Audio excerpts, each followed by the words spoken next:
Unacheka nini? Mke wangu huvaa mtandio mwekundu kila anaponipakulia chakula. Kicheko chake kilinifanya nigande mlangoni. Moyo ulienda mbio nikijaribu kuficha ule mfuko nilioshika nyuma yangu.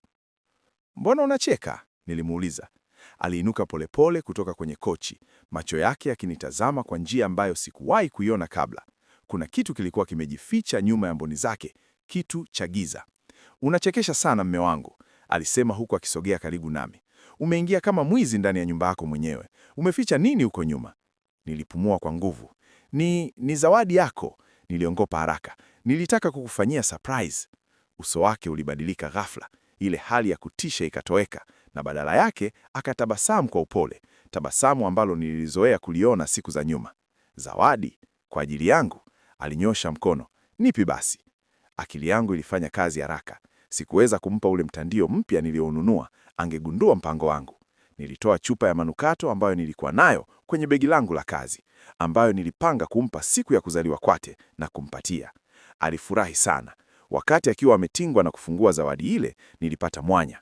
Niliingia chumbani haraka na kuuficha ule mtandio mpya chini ya mto, huku nikisubiri wakati mwafaka wa kubadilisha. Saa ya chakula ilipofika, mke wangu aliingia bafuni kuoga kabla ya chakula cha jioni. Huu ulikuwa wakati wangu. Niliingia chumbani kwetu kimya kimya. Moyo ulikuwa unadunda kama ngoma. Niliutafuta ule mtandio wake mwekundu aliokuwa akiutumia. Ulikuwa umetundikwa nyuma ya mlango.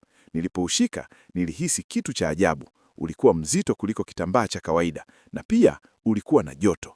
Joto lisilo la kawaida, kana kwamba kuna mtu alikuwa ameushika muda huo huo, ingawa ulikuwa umetundikwa peke yake. Sikujali. Niliuchukua ule wake na kuuficha kwenye drawer yangu ya nguo za ndani. Kisha nikauchukua ule mpya nilioununua na kuutundika pale pale alipokuwa ameweka wa kwake. Ilikuwa nakala halisi, rangi sawa, ukubwa sawa. Asingeweza kugundua. Nilirudi sebleni nikijifanya nasoma gazeti. Baada ya dakika 10 alitoka bafuni. Alielekea kwenye kioo, akachukua ule mtandio mpya akidhani ni wake na kuanza kujifunga. Nilimtazama kwa jicho la pembeni. Mara tu alipomaliza kuufunga, aliganda. Aliushika ule mtandio kwa mikono yote miwili, vidole vyake vikitetemeka kidogo. Aligeuka na kunitazama. Macho yake yalikuwa na mchanganyiko wa hofu na hasira. "Mpenzi?" nilimuuliza, nikijifanya sielewi. "Kuna shida?" Hakujibu.